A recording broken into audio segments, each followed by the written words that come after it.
ไข่กบ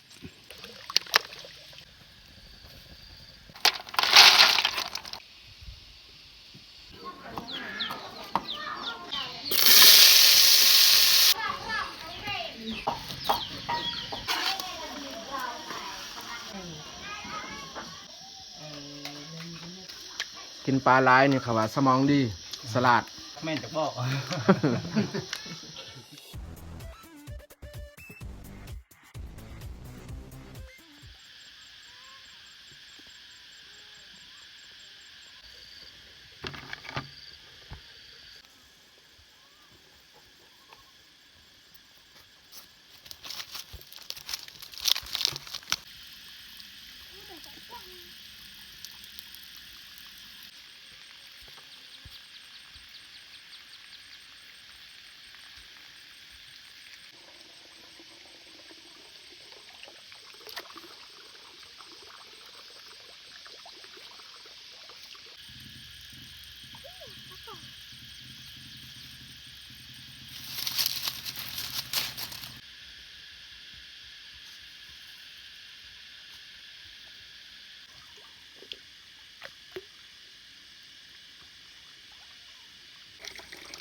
นี่บางช่วงเฮามานอนี่เห็นหอยร้ายแต่ว่าบางช่วงบางเวลาเนี่ยเขาบ่เห็น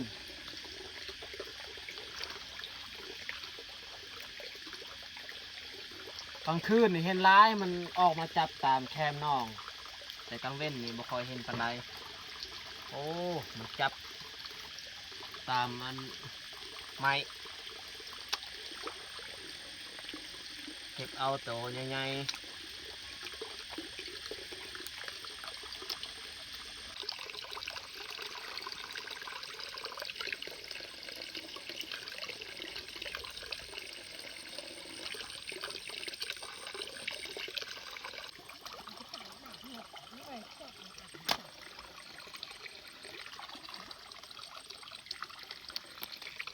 เลือกเอาแต่หอยใหญ่ๆทั้งนั้นหอยน้อยเนี่ยเราจะบ่เก็บปลาไว้ให้มันใหญ่อีก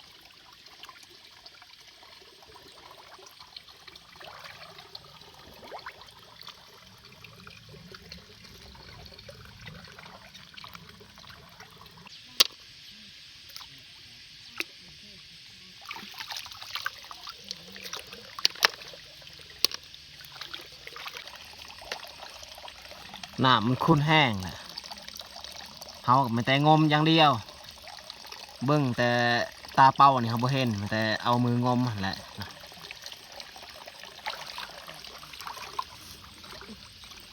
ปลาปอกก็คือเดิมดิก็คือเดิมอ่ะ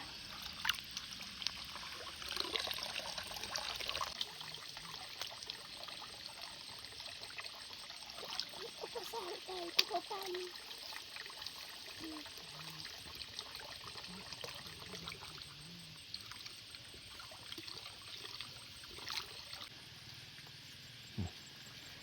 ไข่กบมันไข่ไว้บ่ต้องลิ้นมันปลาไว้ให้มันขยาย ดีและมีกบมีเขียดมาอยู่ในหนองเฮามันจึงสมบูรณ์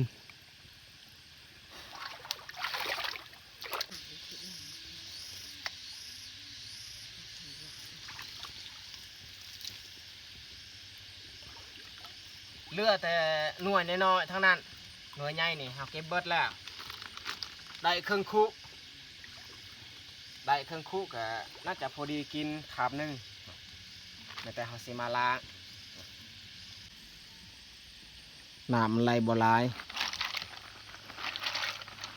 ล้างสำใดสำหนึงแล้วก็เอาไปต้ม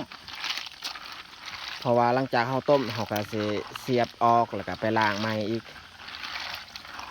พอดี2 เทื่อต้มใส่หม้อ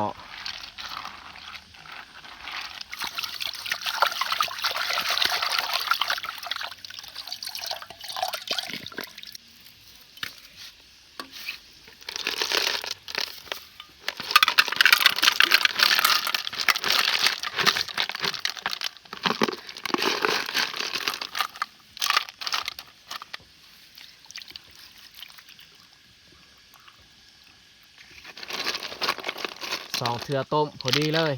ปลาไว้จะหน่อยอีก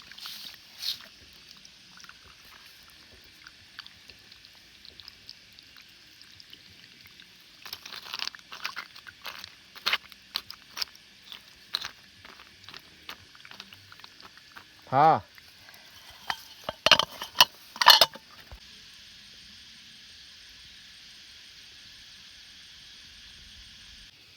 สำหรับเตาอันนี้แมนมื้อวานนี้เราปิดหูแต่มื้อนี้นี่เราใส่ไฟเลยฐานไฟมันน่าจะบ่ตกง่าย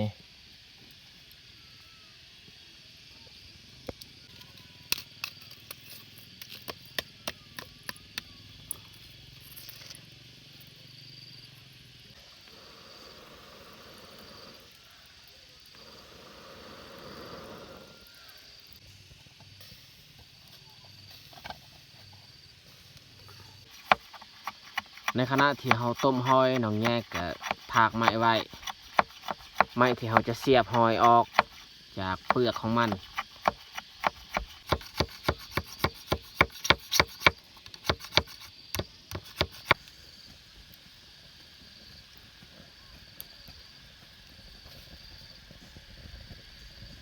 ถ้าว่าเราซุ่มไฟแห้งนี่เวลามันฟดมีโอกาสน้ำมันจะล้นลง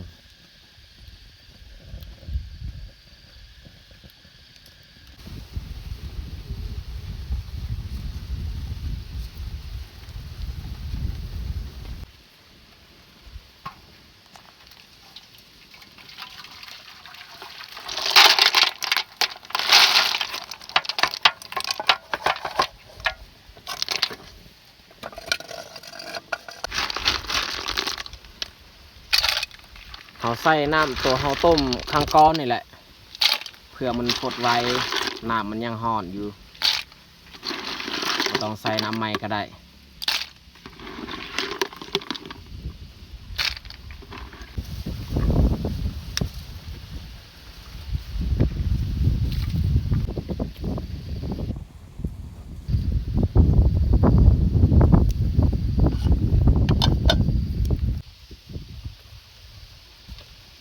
เอาเสียบแล้วนี่ไว้ในคู่อันนี้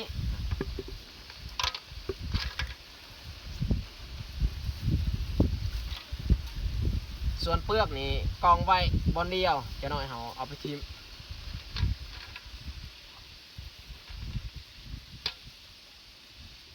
แล้วก็ขี้ของมันหรือว่าต้านี่จะน้อยเอาออกอีกทีหลัง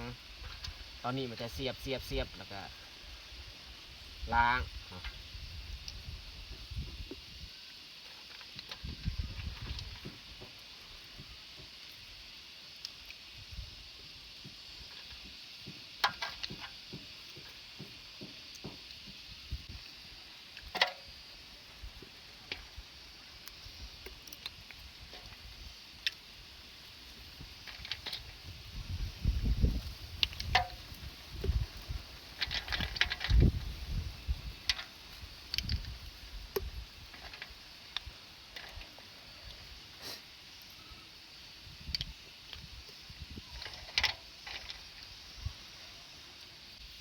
พ่อกับแม่ก็ยังอยู่ในไห้นี่แหละ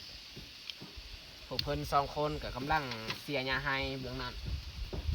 เพราะว่าหลังจากเฮาซักเข้าไห้แล้วเขาเจ้าก็บ่มีเวียกอย่างอื่นก็เลยขึ้นมาเสียหญ้าต่อเพราะว่าหญ้ามันเริ่มขึ้นแล้ว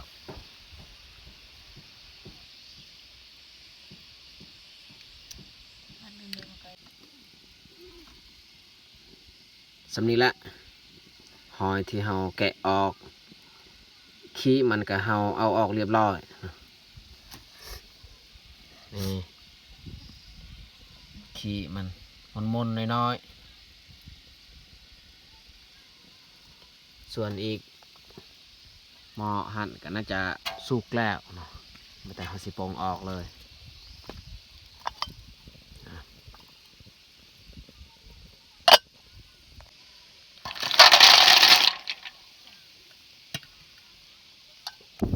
เอาแกะหอยออกเรียบร้อยแล้วก็เฮาล้างกันแล้วได้แต่สำนี้แหละแล้วก็ส่วนเปลือกนี่เฮาจะเอาไปทิ้งบนใดบนหนึง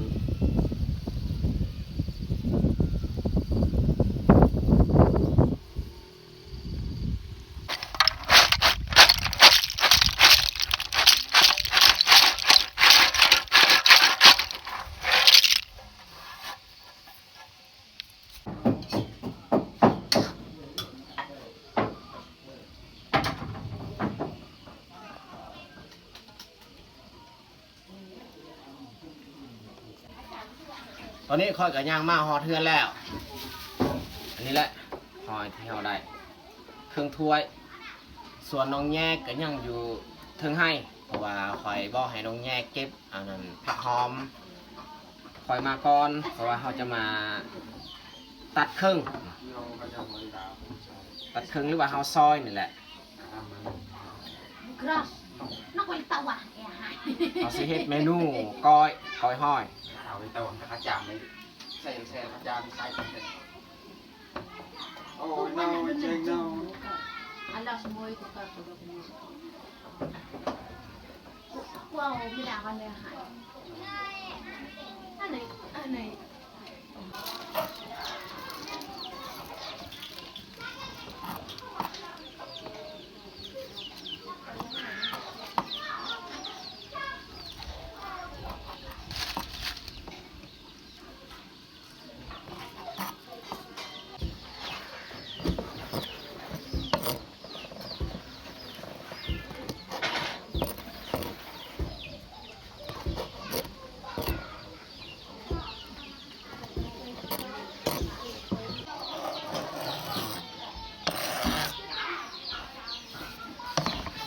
เอาซอยเรียบร้อย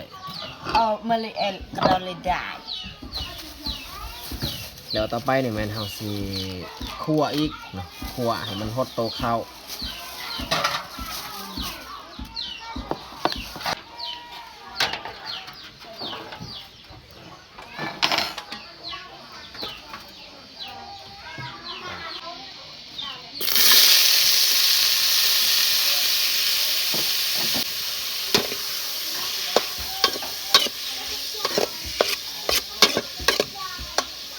เขาใส่น้ำมันเพื่อบ่ให้มันไหม้หม้อ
ลือกับแป้งนัวนี่แม่นเฮาก้อยใส่น้ำให้มันละลาย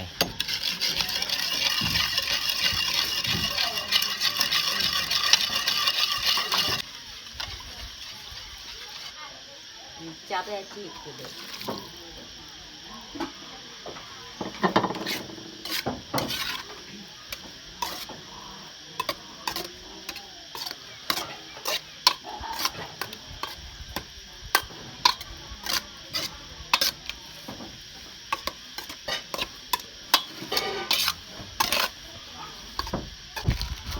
นี่แมนข้าวคั่วที่มันเรือของพีจากฝั่งไทยมาเยี่ยมเอาอีกใส่ต่อ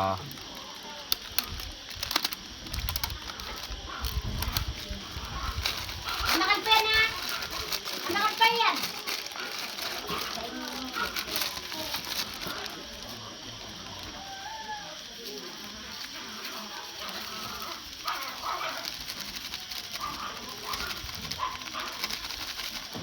และ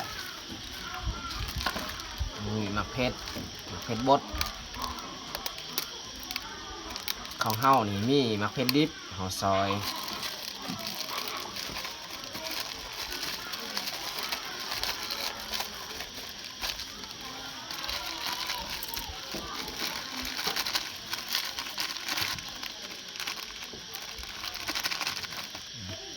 ใส่เบิดเลยซะ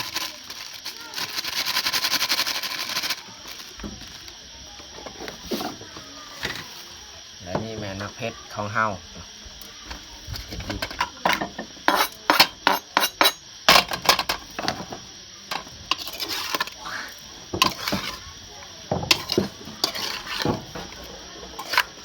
ซ้ำสีเพชรอยู่แล้ว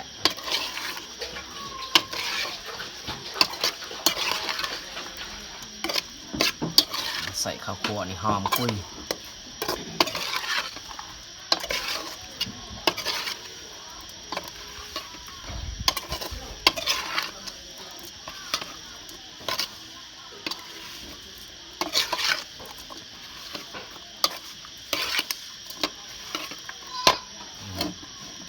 สุดท้ายนี่แมน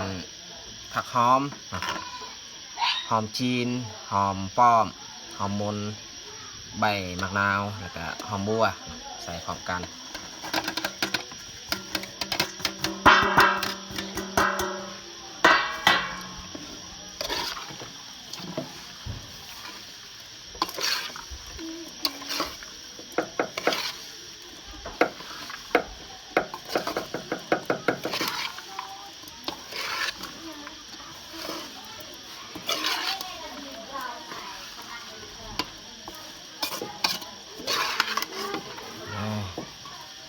โอ้น่ากินเลย กระสาย ลองก่อน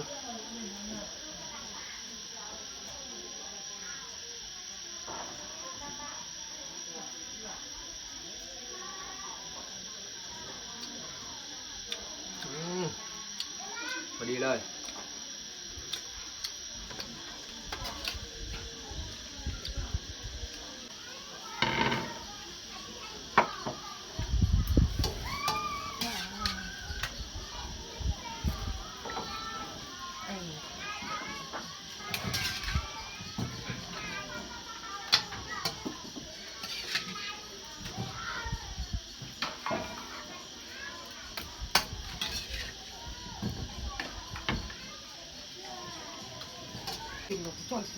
สำเร็จเราจัดผักข้าวตอนแรกวันนี้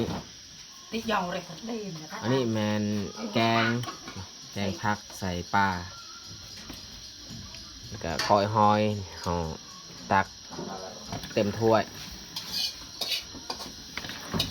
พอดีเต็มถ้วยให้ครอบครัวเฮาเพราะว่าเฮาก็แบ่งให้น้องซ้ายหรือว่าให้อันคนเวียดอีกเนาะที่เขามาพักอยู่เฮือนเฮาตอนนี้พวกเขาก็ได้มานั่งห่วมผ้าคือว่าห่วมผ้าเขาพิเศษนี่ทางไอที่เพิ่นมากินข้าวนะพวกเฮาเอามาทุกคนมากินข้าวน้ำกันเอาเชิญจ้า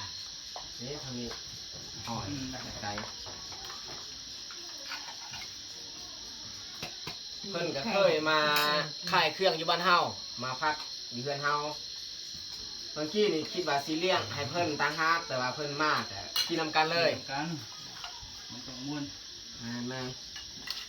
เนาะบ่รวมปากไปเลยเอ้ยมันไม่สิ กินปลาทุ่งหุบปลา แจ๋วหนุ่มยังไงกี่ดาวนี่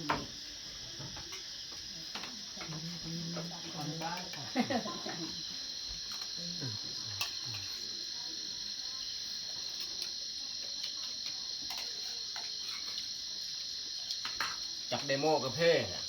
บริษัทอันนี้ใส่โคมเอามันหุ่งหัวใจ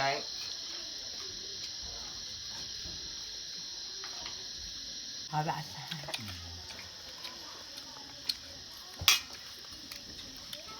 ลองกินปลาย่างอันนี้เคยมาเซียวที่ฮูบอ่ะ ปลาในความเวียดเท่านั้นแปะความลาวของประจักษ์แล้วเวียดแต่มัน ภาษาเวียดเอินจะได้ปลายัง เกินกาย่อง กาเนาบ่เคยกินคือกันในปลาชนิดนี้เสื้อมาแต่เวียดบ่หรือว่าอยู่ลาว ฝากมาฝากน้องชายมันมาที่เวียดมา อ๋อ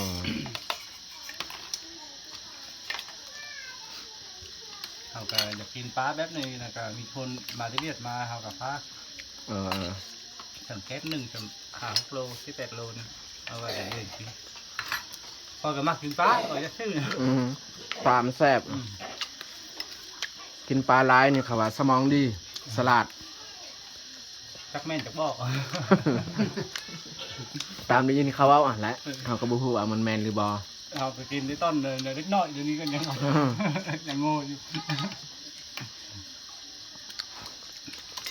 ให้ละเว้ย บูเลย กินก้อยห้อยนี่ลองได้เสี่ยว แซ่บเกี่ยวให้แซ่บดี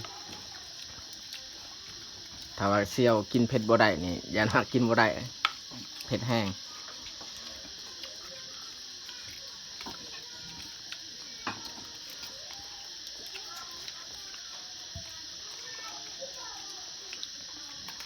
มีใบครับใบ เอาเดินแต่ละกิน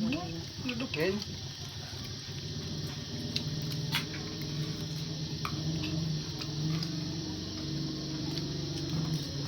ผักกาดบางทีนี่คิดว่าแม่บ่ได้เก็บผักกาดที่แท้นี่มีผักกาดให้กับอันนั้นก้อยห้อยประเภทก้อยเนี่ยต้องมีผักกับมันจึงแซ่บ